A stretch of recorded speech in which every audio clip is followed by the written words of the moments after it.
my great aunt grew up next to us. She taught us how to shoot guns. She was super old school. She would give us like little sips of whiskey to go to sleep.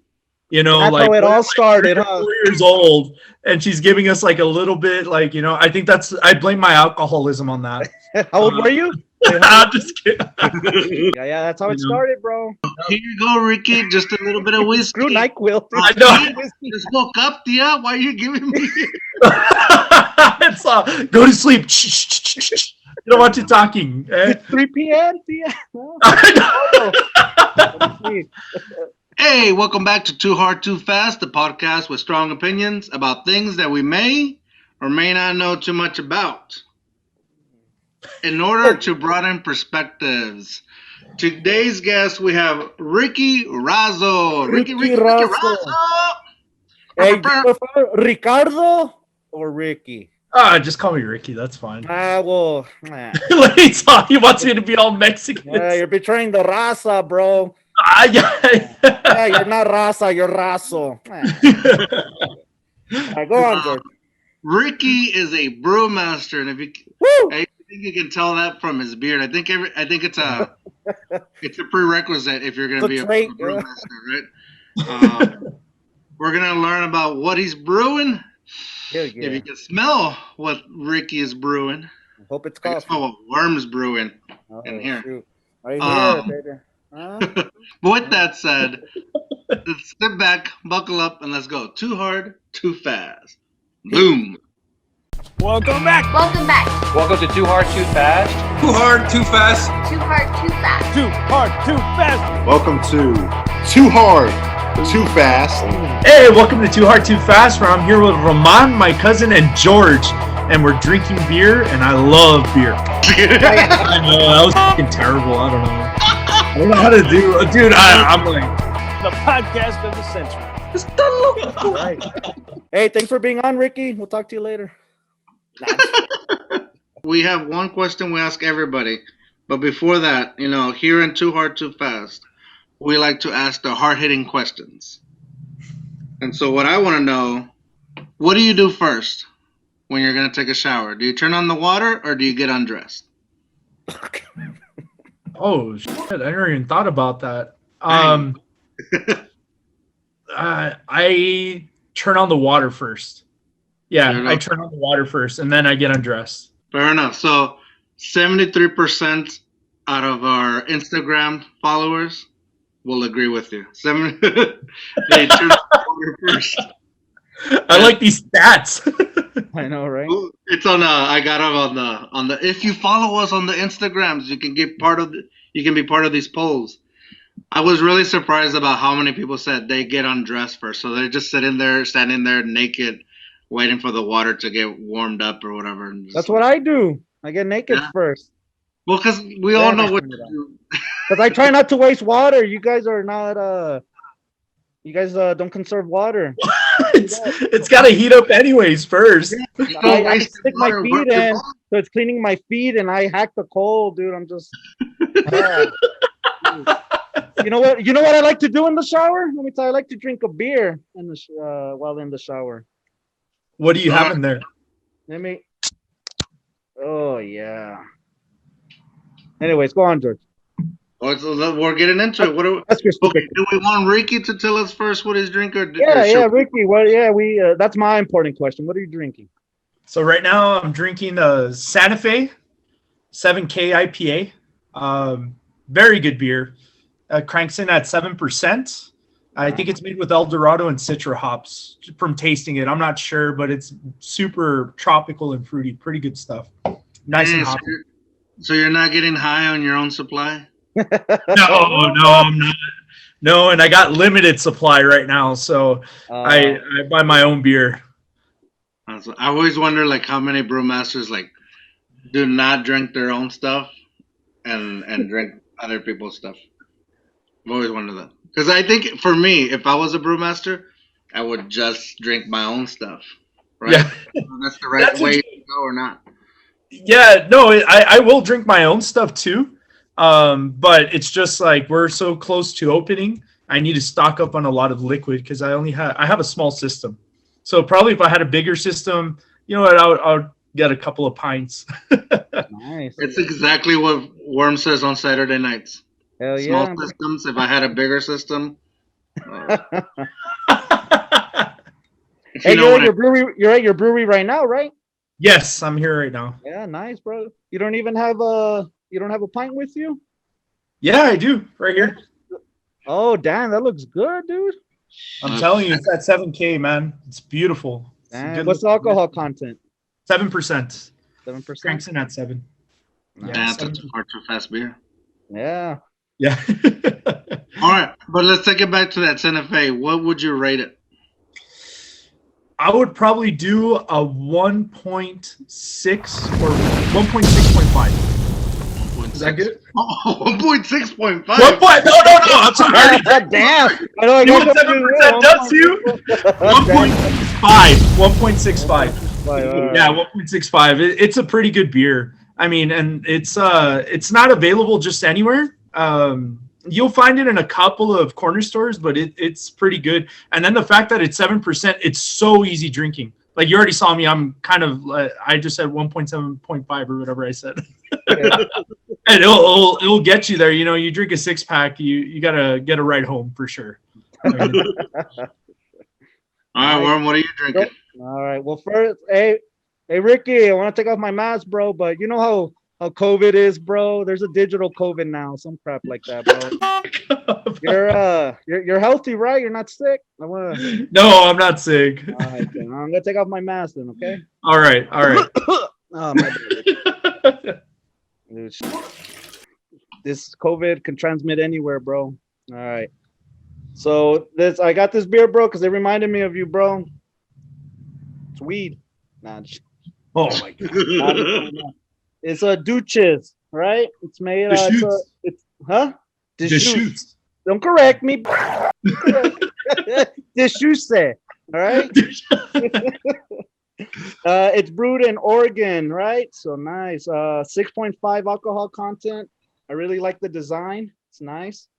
Let me see. I don't think I've ever had it before. So let me. It's very hoppy. I like, you know how I like hoppy beers, bro. That's real good. Oh shoot. I think I give it I like the design.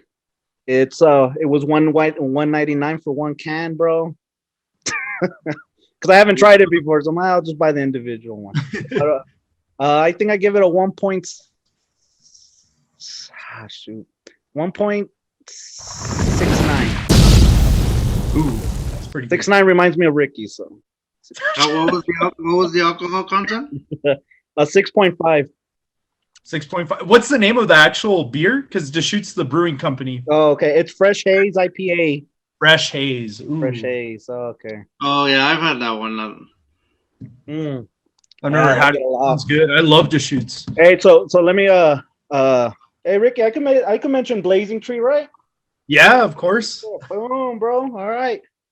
Blazing Tree. So we think for people out there who don't know, Ricky's my pinche primo. Thanks for coming on, dude. I've been huh? Pinche primo, AKA El Pipi. El pipi. Porque tengo una está chingada. I didn't know what I had to cut out. I know you're gonna have to cut it out. Huh? You want something to cut out? Let me show you something. Just playing, it's already cut. Nah, just...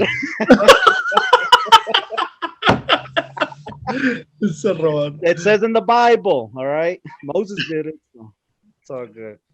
Anyways, boom, Blazing Tree, dude. I've been meaning to reach out to our Theo, because he's one of the owners, dude, and I don't know, I just haven't gotten around to do it.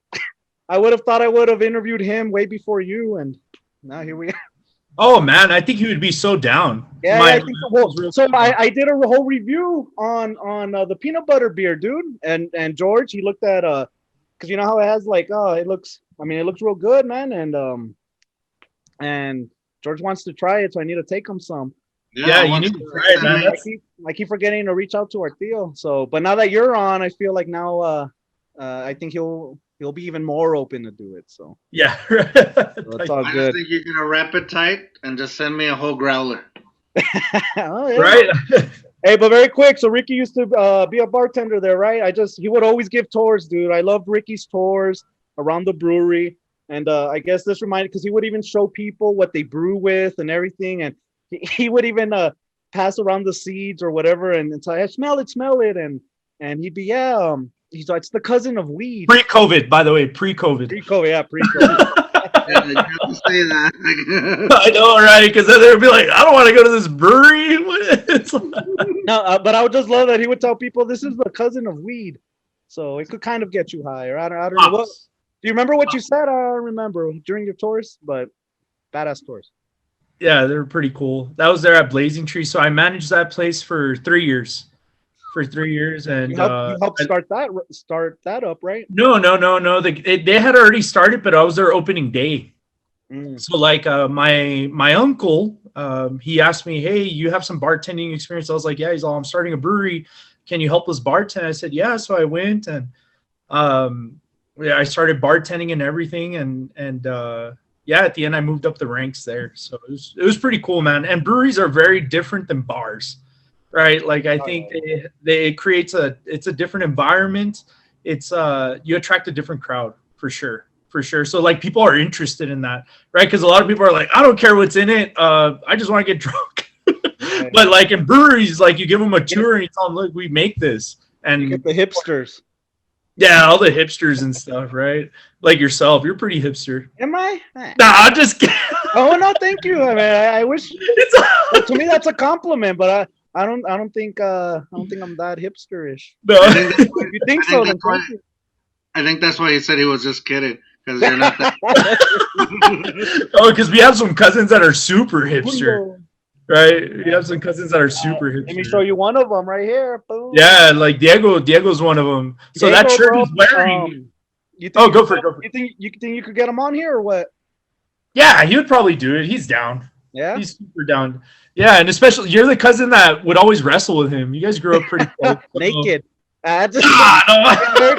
Wait. Hey, I don't come from that family. That's from some other family. No, I'm just kidding. No. But, Hey, I used to wrestle with Ricky. But Ricky, before we get into that though, poor George hasn't said his stupid beer review. oh yeah, let's hear it. That's it. Poor Ricky. But you know what? He's always been a culo since a kid, George. Don't take offense. It's because he's that, as Victor Trevino said, he's that cool. I'm gonna call you Culo. Cool. Hey, is that cool, Ricky? Okay, so Worm told me not to bring a beer on the podcast because we're talking about your beer and your brewery. He's like, so we shouldn't bring the competition. So he said, don't bring any. So I didn't bring any beer. He brought one. I brought like somebody else's beer. What the? Exactly. Do you have any in your fridge? Go get some. I right? forgot. I just started a diet, so I'm trying not to have any like alcohol in the house other than the days we record. But I didn't bring any beer. I did bring the devil with me. And oh my God, Ricky, dude. Is that a whiskey or what is it? Not there, bro. Whiskey. Yeah. It's a bourbon. It has whiskey. 6.66% alcohol, bro. Right? No, Not it's just 40% alcohol. It's a regular, but it's a coffee bourbon. And a couple of episodes ago, I had their bourbon whiskey, like the regular one, and I really liked it. I don't like that they didn't like my picture on Instagram or reach back out to me because I gave them a good review. But I wanted to try this coffee one, but I didn't want to buy the whole bottle, so I just bought a bunch of little ones. Tie in. I don't like the devil, bro. So, bro, you know which beers I drink? Because they have like St. Arnold's and all those, bro. St. Arnold and all those. All those saints, bro. There's a monk one. I forgot what it's called. Franciscaner. There we go. Damn, dude. See, Ricky knows his shit, dude. So I love Ricky. He's my favorite cousin for people out there. Until Diego comes on, then he's my favorite cousin. Yeah, I know it's good. So another one, then he's my favorite cousin. Whoever's on's my favorite cousin. It's whoever's giving them the free stuff. So you give them free beer. Oh, you're my favorite. He gives. Them I free- know, right? Oh, hey, actually, you know what? Thanks for bringing that up, George. You know what? Ricky is my favorite because he's hooked me up with so much free beer, bro. I appreciate it, Ricky. What the heck? I have? Yeah, you have. Yeah, I don't remember. I thought I You're charged good. you. I was probably getting drunk with you. There you go. There you go. It's like, What do you think, George? How's the devil taste? Dude, I gave the regular bourbon whiskey a 1.72. Yeah. This smells like coffee, tastes like coffee. I can drink this for the morning, dude, and think like I'm drinking coffee. that's dangerous. I could That's drink those in the dangerous if you're morning. drinking whiskey in the morning. Kahlua. Oh my gosh. Oh man, 1.88. That's the devil's influencing you, bro. 1.88. That is the highest I think I've ever given anything. Wow. And this is it's f***ing good. Wow, he usually never cusses. I know he was telling you, don't cuss. It's gonna get bleeped out. Here he goes. See, Ricky, this is the reason why. This is the reason why. Hey, George, don't bring beer because and then I bring a beer. Huh? But you know what? Wait, culo. It's the devil. He's talking through me. I know, I bro. have to cuss a little bit. He's possessed now from that whiskey. No, Possessed. I mean, end of the world is near, bro. There's gonna be a global economy. The global currency is gonna be Bitcoin. That's why go invest now. No, it's all Dogecoin. Dogecoin. That's gonna be the goal. And again, we have to say Pinche perro. disclaimer: we're not financial advisors, and do not listen to Yes, I agree. We're just alcoholics. Don't sue me. Oh my gosh. All right, George. Let's go. 1.88, dude. I'm surprised. It's crazy. It's really good, dude. Really good. I should have bought the whole big bottle. I should have bought the big bottle. Well, now you know. Now we you know what to get you for Christmas. If you don't know, now you know. I was quoting a senator there.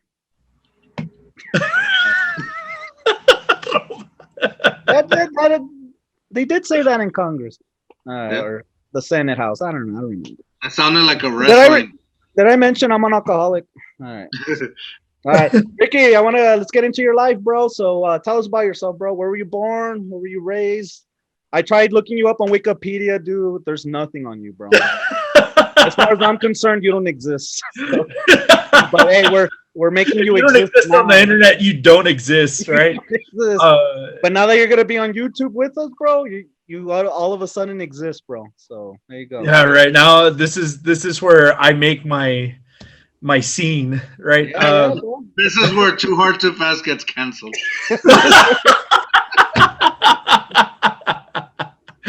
So I was born in El Paso, Texas. Right? Roman's my cousin, like you mentioned. Hell yeah. I'm the oldest of 7. I have one sister. I grew up in my grandfather's house, our grandfather's house. Yeah. Our grandfather left it to my mother. Yeah, I'm glad I'm still in the family, man. Because it's cool. Yeah. Dude, I wish that truck that your dad had. I know, dude. I'm so mad. I even told my dad, why didn't you leave it for me? I eventually learned how to drive standard. Like that. I know. It's like I kept I have my grandfather from my dad's side's truck. I love stuff like that. You know, it's like it's good to keep in the family and stuff. But anyway, yeah, I grew up in the valley, like you. You also grew up in the valley, right? Hey, Lower Valley kids never died, bro. Tell them about that, bro. George knows nothing. I'm a Lower Valley rat. George has no idea what we're talking about, dude. I don't want to be associated with anything called the Valley. Yeah, the valley itself. This is the real valley, not that stuff. The real valley, bro. The lower valley. Yeah, the lower valley. And the first 7 years of my life, I grew up in Socorro, Texas. So like actually 5 minutes from the brewery here. The brewery's here in Socorro, so it's pretty cool. Like I know I'm doing something right. What's the name of your brewery before we keep going talking about? The name of the brewery is called Mission Trail Brewery. We're on the actual Mission Trail, which was the Camino Real when the Spaniards came by. They crossed through San Elizario and then went all the way to Santa Fe, New Mexico. And that's cool. I'm drinking a Santa Fe. That was not intentional. Nice. Santa Fe beer. So so it's Mission Trail Brewery. and we're located here in Socorro, Texas. So like us, we have a Kickstarter. Wherever anybody that's on listening to this, we have a Kickstarter if anybody wants to contribute. So the way it works is you give some money, and we have different tiers of things that we give out. So like if somebody wants to give some money, there's tiers for like a shirt, a sticker, even a glassware, you know. So we're doing that kind of stuff. And since Monday, we've been able to sell. So I'm officially open, but we're not going to have our hard opening till probably after Easter. Because with all the Catholics here in El Paso, they give up drinking. They give up drinking for Lent. So probably after Easter, we're going to probably do it. But yeah, so. Hey, Worm, I just want to say one thing, Worm. Didn't you explain the rules to your cousin that like the plug doesn't come in till the end? No, bro, Ricky, you went too hard, too fast, bro. You ruined the ending, but it's all right, bro. Yeah, you think so? I got a lot. That way, people get it in the beginning. Go donate, Kickstart. We'll do that. Yeah, for sure. We'll continue on, but nobody sticks around to the end. I'm kidding. Nobody's plug early. Yeah, bro. Hey, that's what you know, right? Hey, how come I can't plug in twice? I should do it twice. That's all right. You know, maybe somebody won't listen. Bro. Hey, that's what Too Hard Too Fast is all about, bro. We just go too hard too fast, bro. Right. So, hey, Kickstarter, Mission Trails.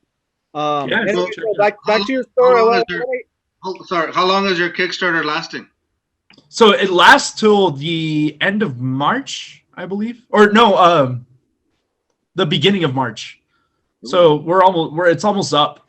So and I think we have up to 71% today. So we're almost there, and I think it's pretty good, you know. So hey, afterwards for everyone listening, I want to donate $5-10 live. I want to see Ricky's reaction. So. Big money spender, big money right here. $10, bro. I want that sticker. So, hey, I want you to donate like $1,000. Can you do $1,000? Bro, this is not Bitcoin, bro. You're not gonna make my money.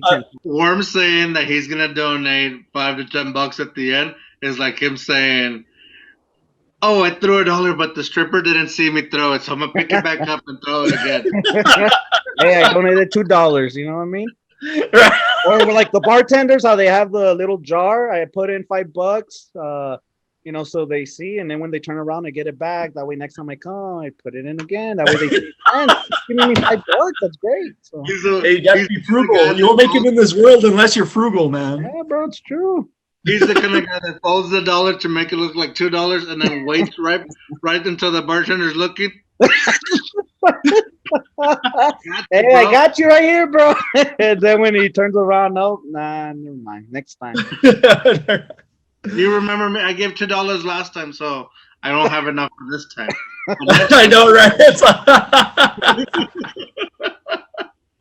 You know what? Talking about the other day, I had some people come in and they're like, "Hey, it was when I could first sell. It was on Monday." And they came in and they were trying to negotiate with me. They're like, "Oh, it's kind of expensive. What if I give you this?"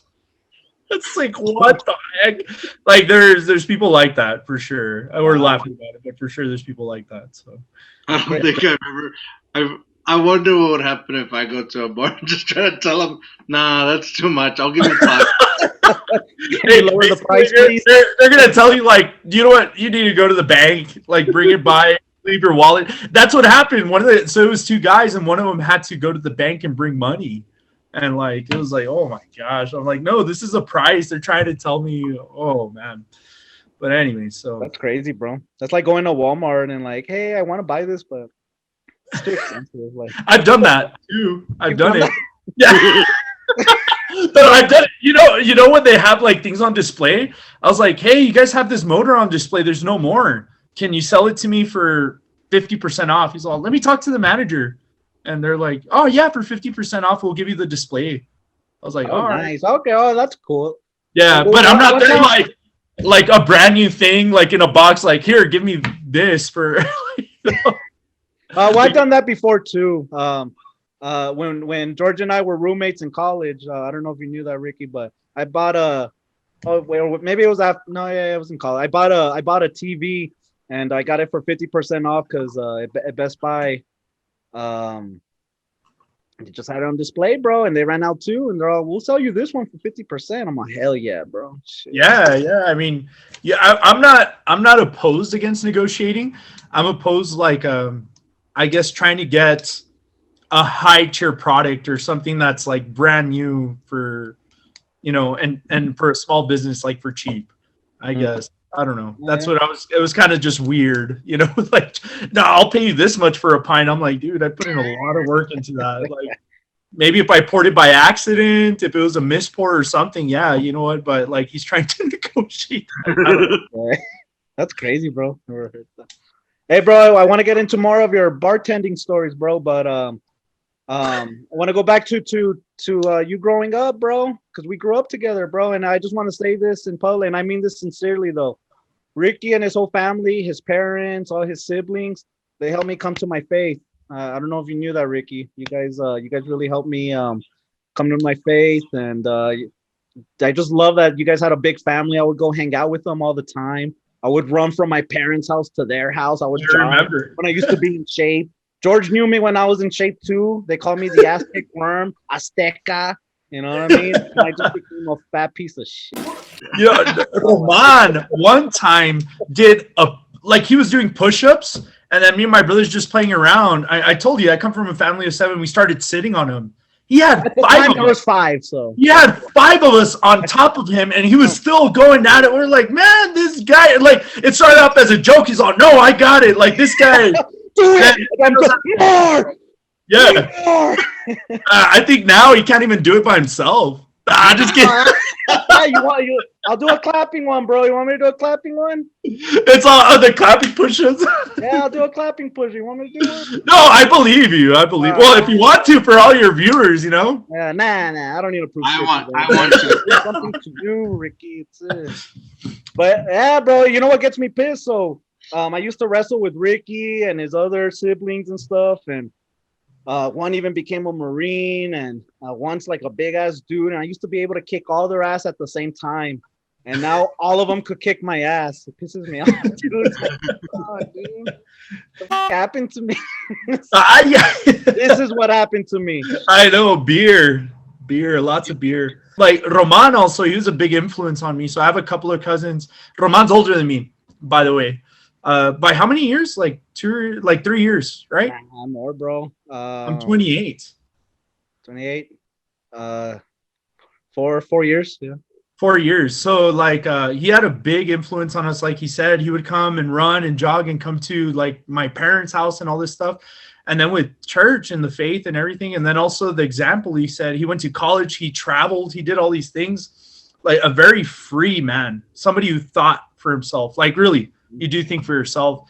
And and I think that influence also, and then the questioning, the conversations that we would have, we would go into very deep conversations about faith, about God, about life, and I thought, hey, you know what, this is somebody, and even now I can still talk to you like this, because dude, I usually get really nervous on cameras. I don't know if you've seen the interviews I've done, like here in El Paso and stuff. Oh no, I haven't. I'm a nervous wreck. Well, all I've seen is you on newspapers, so. But yeah, so like for sure you're a big influence on myself and my family, or my brothers. I appreciate that. You guys were a big influence on me. Yeah. Oh, bro, give me a hug, bro. Give me a hug. I know, right? You're all the way over there, man. Yeah, George is all like, oh, this sucks. Fuck you, bro. I like the way you like. I just wanted to announce that, though. You're hey, man. The Razo family helped me a lot in my faith. Seeing you guys be hardcore Catholic, dude, I love that. You know what I mean? So. Yeah, and your parents, dude, to be able to have 7 kids, they're saints for sure. Oh, dude, we made them into saints. I know, dude, because they were rowdy. My sister, in fact, I'm gonna mention this. Oh my gosh, I know what you're gonna say. We've had Judo on here. Go follow Judo, right? They were so rowdy that my sister would babysit, and after babysitting them a couple times, she no longer wanted to have kids because of them. Yeah, we were bad. Any babysitter or anything, we would push them. We would push them. But I guess just a bunch of boys, right? We're like, oh my gosh, like let's see where we can push this to. If we had any babysitters or anything. I feel bad for your sister, dude. They just have one younger sister. Oh, dude, we're all terrified of our sister. Yeah, we're scared of her. She's tough, man. She's real tough, and Yeah, she sure. put boundaries. Like since she was little, she put boundaries. She's like, you do not step over this, or I will make you pay for it. And she had to be like that, right? Because then she would get stepped on all over by all these guys. Yeah. Oh, breaking the rules. I know, no, I just turned it off. It's all good. Breaking the rules. It's your wife, but hey, we're more important, right? We're more No, if important. you need to take it, you can take it. We're good. No. But yeah, no, it was good growing up. I had a really good childhood. Like I said, I grew up over here in Socorro. My grandfather had a lot of land, so we grew up there. We would be planting stuff with him and everything. My great aunt grew up next to us. She taught us how to shoot guns. She was super old school. She would give us like little sips of whiskey to go to sleep. That's like how it all started, 4 years old, and she's giving us like a little bit, like, I think I blame my alcoholism on that. How old were you? I'm just kidding. The what? How old were you? I was the oldest one. I was at maximum like 5 or 6 years old. Oh my god, yeah, that's how it started, bro. That's how it started. Yeah, it's like and to go to sleep and everything. But I had a really good Here childhood you growing go, up. here you go, Ricky. Just a little bit of whiskey. Screw NyQuil. I know. Just woke up, Tia. Why are you giving me? It's go to sleep. You don't want you talking. It's 3 p.m. Yeah. But yeah, and then after, so my grandfather on our side passed away, and Dang, you were young though, huh? Wait, like I only have 2 memories of Grandpa, Mm. only 2, and one of them was when he was in his casket, and the other one is because he died when I think what year did he die? I was 6 years old, bro. So that was probably 95. 94. So I was 2. I was 2 years old. So I remember seeing him in his. No, that's why you were young. Shit. Yeah, because I remember seeing somebody who died. That was the first time I'd seen somebody who died. And then the other memory, I remember we were going up to his house, and my mom said, "Run in, go and say hi to Grandpa." And we went in, and he was reading a book, and he just took off his glasses and like gave us this big smile, like he was so happy to see us. Those are the only 2 memories I have of him. But still, even then, even though he passed away, he died. He was a big influence on us growing up in that house. We got to see a lot of his old tools. We got to see how he made chessboards. So we saw some of those tools, and we kind of did it ourselves. And just the interest in it, and also that he was a very smart man. He would read a lot. He was an artist. I'm not an artist. I'm one of the few that's not an artist in the family. And neither am I, bro. No, you're not. Okay, because everybody knows how to draw. Everybody. I hate drawing, bro. I hate gluing. I hate cutting. I hate all that crap. I failed a 3rd grade assignment because I colored outside the lines. I am not like, that's when I was like, this is not, I just know. I know, right?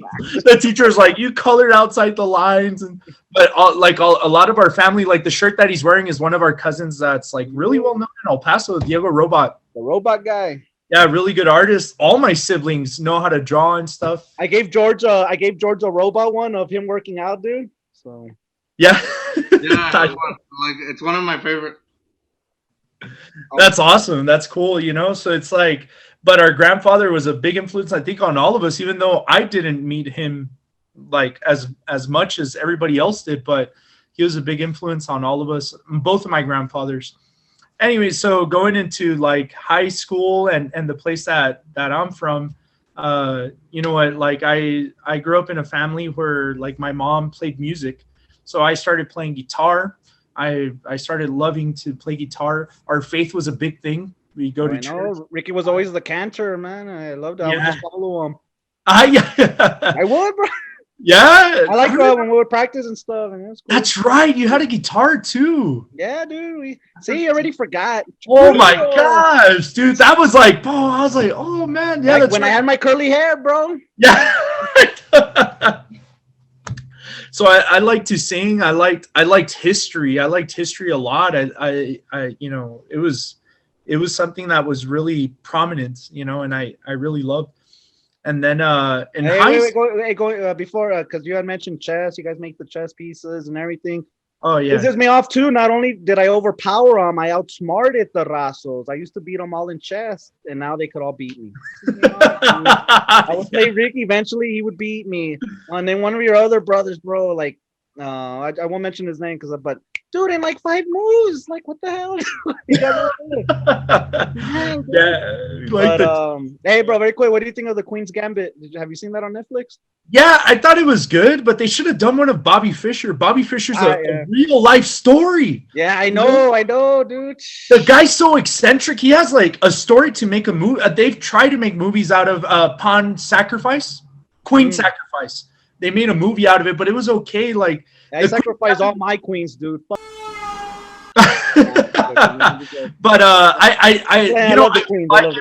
it's fiction, right? It's fiction, but it did get a lot of people into chess because I started going on because I play chess on my phone. In fact, I haven't played like in a month, but my rating went up because I started playing people because so many people joined that my rating went up. Oh, nice. Yeah, because like you were a badass when you were just average. Yeah, when I was just like an average guy, now I'm like better than average. That's how Bitcoin works, bro. Yeah, right. Dogecoin. No, just no, we gotta promote that. Buy some Dogecoin. Sense right now, yeah. Anyway, so like I thought it was a really good movie, but I mean it was fiction. I was like, why didn't they do it about Bobby Fischer, this really crazy, eccentric guy, highly intelligent, super intelligent, ended up like giving up his citizenship of the United States, moving to Japan, moving to Iceland, playing other games because he was just like kind of sick of all the bureaucracy and all the BS. It was just very interesting, you know. But anyways, yeah, the Queen's Gambit was good, but not real. That's the only thing. Yeah. I thought it was real at first, and then I had to look it up, and then it's not real, my man. That was a disappointment. Yeah. So. No, it's all good. Anyways, bro, back to high school, and then. Oh, that's right. That's what we were talking about. Oh, so I go into high school, and I'm You're an all-star football. No, not at all. I should have joined football. Now I love football. This guy's tall. He could have been badass at basketball, swimming, football. No, I don't even know how to swim. You're the swimmer in the I know. I'm saying you could have been badass in all of those, bro. I don't know. I just didn't have this strength, the height. Yeah, I was like in ROTC. I was in I don't know. In ROTC, I even gave that up. But my junior year, I got into welding. And that's where it's like I loved it. I fell in love with this trade. Weirdly, I wanted to get into carpentry, but the class got full, so they put me in welding. They put me in welding class, and I loved it. And I wanted to go into carpentry because our grandfather was a carpenter. You know, and it pisses me off because my dad would always say that our grandpa never wanted us to learn that he just wanted us to get an education and all that. Yeah, he wanted everybody to struggle, but it's like, and especially in today's, I guess, economy or the way things are now, it's like that's such a valuable trait to have or skill. It's like big time, because now people, all they want to do is make money with YouTube and their channels. Yeah, dude. I'm just kidding. That's why I'm pissed on my head, bro. That's why we're on here. You think we'd be doing this? I don't know, dude. No, I'm just kidding. I think it's a good thing too. Like Grandpa liked film also, right? Like I think it's great. But it's like has that old school camera, bro. Shoot. Yeah, dude, it's still at my mom's house. Oh, you guys have one too? It's still there. Yeah, like it's like this big weird thing. It's but it's there. And but yeah, like all those trades, the more people that get away from it, the more valuable they become, right? Yeah. Like you live in Odessa or Midland or West Texas, like those guys get paid a lot. They make oil money. A lot of my friends, they went out and did that. At the end, I ended up studying that. I went to Dallas. I got a degree in it. And is that why you went to Dallas? Welding? Well, that's half of it. I know you wanted. Yeah, part of it. Yeah, the other part was a girl. I wanted to get away. That's what's up, bro. Don't tell your wife. Don't worry, your wife. I know, right? It's like I know. Don't tell your wife. Yeah, guys.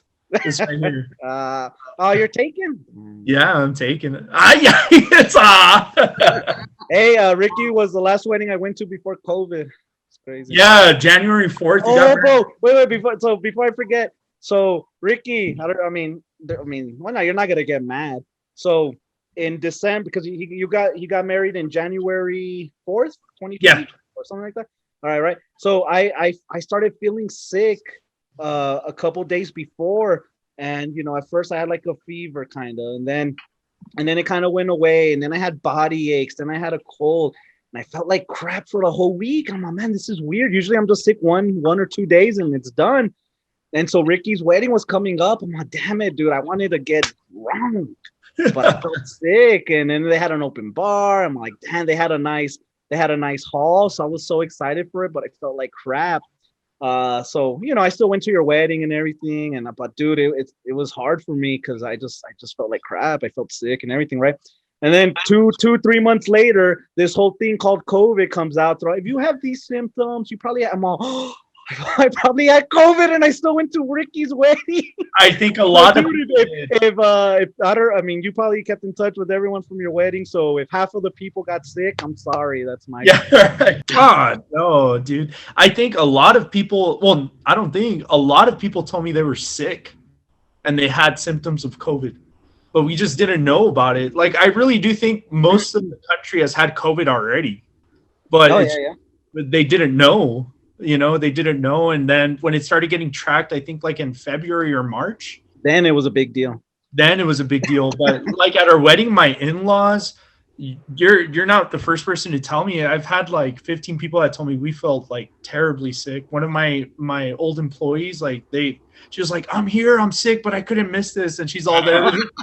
Try and do that now. And she was like coughing, try and do that now. Like, people would kick you out or whatever. But yeah, so it was just like pretty funky. So yeah, man, dude, it's crazy. 2020, bro. Do you expect that? You got married and then the whole COVID crap happens. Oh, dude, it was crazy. 2020 was a very weird year, at least for me too, because I got married, I had a kid, I quit my job, I started a business. Hell yeah!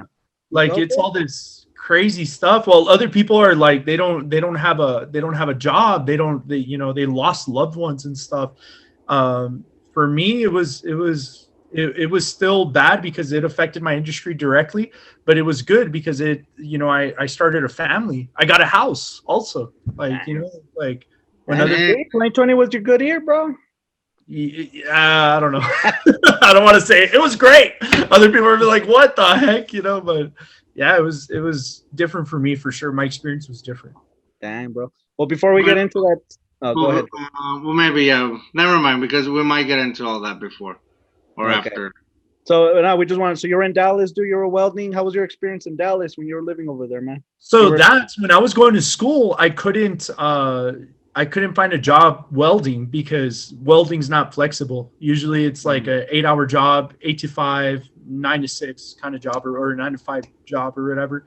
So what I did, I worked the service industry, and I always thought like, no, I don't belong like in a restaurant or a bar or anything like that. I loved it. Like, I was going to school, and then I was making money doing this, and I was able to like live on my own, buy a car and all these things. And I met so many different people from so many different facets over there in Dallas. A lot of people don't know the biggest metroplex in the United States, or the one that brings in the most money, where most money moves, is Dallas. It's not New York. Like the whole DFW area? Yeah, DFW area is the one that has a lot of money moving. You see the banks and stuff like this. Like, it's a pretty important city economically for the United States. So I got to meet so many people, and like from different facets of life and stuff. And so eventually I got my degree. I ended up moving back. My dad was getting sick.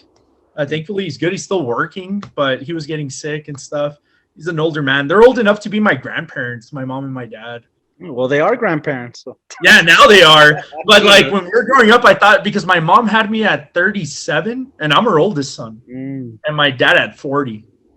Like, they were old enough to already have had like a 15-year-old kid or 16-year-old kid who would have had me, It's like, but so I ended up moving back, and then I started studying metallurgy because I was trying to find something like welding, but there was no bachelor's in welding. There was only 2 schools that offered it in the U.S., and that was LeTourneau and Ohio State.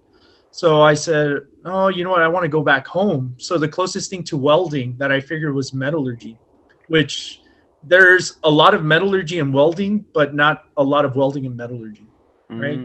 And because in metallurgy, you're studying about different processes, how to extract from ore and how to make the materials that you want to make, right?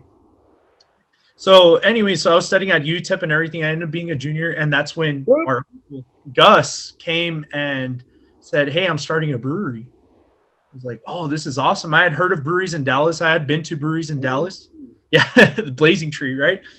And I was like, yeah, you know what? I'll go into it. It was perfect for me, for what I loved, because I liked working with my hands. And in the back, when you're making beer, you're working with pumps, you're working with different types of materials and stuff. You're working with your hands. But then when you sell to people, you get to serve and talk to them. It was perfect. I was like, this is great, because a lot of people I don't think have that facet. They're either more mechanically inclined and less social. And me and they're social and less mechanically inclined, and I love both of them. I love it. So it was like the perfect industry. So I ended up working there. I give thanks to those guys. I learned a lot there and everything, but I ended up splitting ways because I got a job offer at a restaurant. I had a family. I got a house. The coronavirus had just hit, and I needed more money because like now I have bigger responsibilities with my wife, with my kid, with the house, and all these things. I got a job offer as a manager at a restaurant, and I got a lot of calls from people in the brewing scene saying, "Hey, have you thought about starting your own? Hey, have you?" And I really didn't trust a lot of them, or I just kind of, no, I don't want to work with them. But then my partners contacted me. They found out I had left, and there were some regulars there at Blazing Tree. And why did people think that you should start your own? Like, what were you doing that made people think? I think just the way I ran my old job. Like Roman said, I give a lot of tours. The culture that I wanted to create there and everything, a lot of people liked it. And yeah, bro, every time someone will go to Blazing Tree, oh, is Ricky here? Is Ricky here?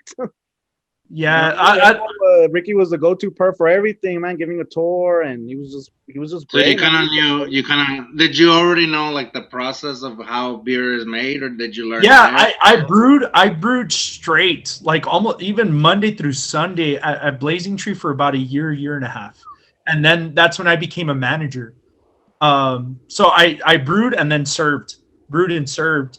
And then my boss at the time was like, "Hey, do you want to manage?" And I was kind of like, "I don't know," and all this stuff.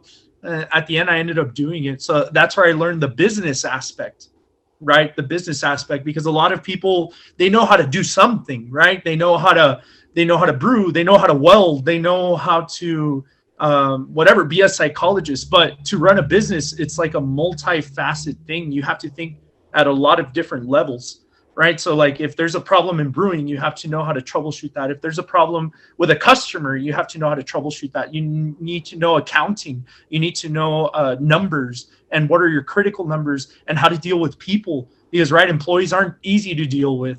Like if you start having people, like Roman knows this, I've talked to him before about it, like, you know, so in the management aspect, I started learning about the business, right? The way a business is ran. And I like that because, like I said, I like so many things. My wife one time was like, "Why don't you just do this? Like, why don't you just do that and concentrate?" I told her, life's too short to just do that. I want to do so many things, you know. I want to, like, even with the brewery and everything, this is a lot of work and everything. But after I get this up and running, I want to try a business probably like in welding. I want to try and build a house. I want to restore a car. And I know, you know, Roman. I'm the same way, bro. Everyone's all pick one thing. I'm it's young. It's like there's so much to do. Yeah, because I know Roman, he won't talk, but I know he's like tried to ride motorcycles. I know he's put a roof on his house, right? He does some construction, flipping, and it's like, dude, and you would if like being a psychologist or whatever, and that's all you did, it would just kind of be like, well, this is cool, but it's like there's more to life than just this, right? So that's where I learned that. So eventually, when I left, I got this job offer at the restaurant, which was building the restaurant, right? Building it. So it was just like a building, and it was like, okay, now help us open this. Like, wow, you know, it was like, so I was there helping it. But during that time, I was getting a lot of calls from people in the brewing industry. And I think they saw my ambition and my liking for beer and the industry and everything. So I kind of was like, I don't know if I want these people or not. And then eventually that's when I chose the partners that I have now, and they chose me, right? Because they saw me and they're like, hey, you know what? And I chose them. So, and I trusted them, and they gave me the opportunity. And here we are 5.5 months later. And I met him at your wedding too. Yeah, Travis and Danielle. Yeah, they were at my wedding and everything. And that's why I like them, because there were people that of their word. So I remember when I first met them, one of the first times I met them, they came into the brewery and I just had one beer. And I was like, guys, this is all I have, but tomorrow I'll have more, because we were brewing with such little systems. We were running out of beer like crazy. And he looked at me like, I don't know. And I said, look, I have this. And I started explaining to him the beer. I have the peanut butter brown. It tastes like this, like this, like that. I have the pecan porter. It tastes like this, like this. Like the Mandarin IPA, blah, blah, blah. I did my spill. So like also sales. I like sales. My dad's a salesman. And he was like, and I convinced them. And they said, we'll be back tomorrow. You don't know how many people I've had say, we'll be back tomorrow. And it's like, no, you're not. Like, you know, but people just say it. No, they were back the next day and they're like, where's those beers? And I was like, oh, these people like came through. I lied to you. I don't know. Yeah, it's all. I just sold you. No, I'm just kidding. I didn't think you'd be back. No, and they came back and I had the beers and they tried them and they're like, this is so good, and blah, and like they liked it. And I think that was one thing that's why. And then also for my wedding, they said, we'll be at your wedding. And I knew they weren't just saying that. They're like from a different state, right? They're from Kansas. Yeah, I know, dude. Like they flew in for my wedding, and I was like, oh, they give this, or if Ricky made it, they give this a 2.0 easy, because they come from another state. They go to a Paso, yeah, drink. I know, right? It's all 2.0. It's all we're promoting Blazing Tree, not your brewery. I know. Whatever Ricky makes, right? When I was managing, I stopped making it. So like I wasn't actually. I managed the people that made it, but I learned how to make it. So like, yeah, because like when you're managing, you gotta have those people do that, because you can't run the whole business and be there, you know, doing that stuff. But yeah. So anyway, so like, so when they told me, hey, we want to have a brewery with you, like, what do you want us to do? And I was like, you know what are you guys thinking? I said, we want to fly you into Kansas City. Damn.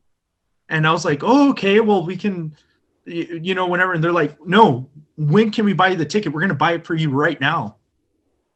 Like that. And I was like, all right, you know what? So they're like, what date? And so I picked the date and everything, and they did. And then that's when I left the restaurant. They were kind of upset because they had gone through a couple of people that had just fallen off because it was during the coronavirus. Anyways, they flew me over there. We went to go and see it, and they're like, we want to do something like this. Yeah, and then they got paperwork together. We had somebody there that put everything, the contracts and everything, and they're like, all right, so when you go back, you're part of this. All right, so I signed it was just like great. It was such a great opportunity, and I'm very thankful for that. So I'm glad to be in the industry. I'm glad to have a business, you know, because now I'm never bored. You know, also like, you know, there's so much, right? It's mine, you know, and that's also a big difference with Blazing Tree. It wasn't mine. I wanted to do something there, but it just didn't come to be. So now this is like, it's partially mine. I work here, and this is what's going to help sustain my family, and I love it. Hey, 2H2Fers, I think this is where we're going to pause the conversation here for part 1. Remember, part 2, Thursday, we're going too hard, too fast, talking beer, talking liquor eventually with Ricky Razo. I'm going to keep doing that. I can't stop it. Like, burr, burr, burr. Mission Trails Brewery. Remember, Kickstarter. Look them up. Mission Trails Brewery. Help them out. We'll see you guys on Thursday. But with that said, Worm, what are you going to say? Hey, go buy Bitcoin, Litcoin, Ethereum. Don't buy pinchy Dogecoin. We're going to the moon, baby. We're going to the moon with the dog. Or what's the shih tzu? Perro. I know, perro. Roof, roof. Oh my gosh. Yeah. Too hard, too fast. I don't have no idea what they're talking about. With that, remember, I can't stop. Dare to be you. Bye. See you guys on Thursday.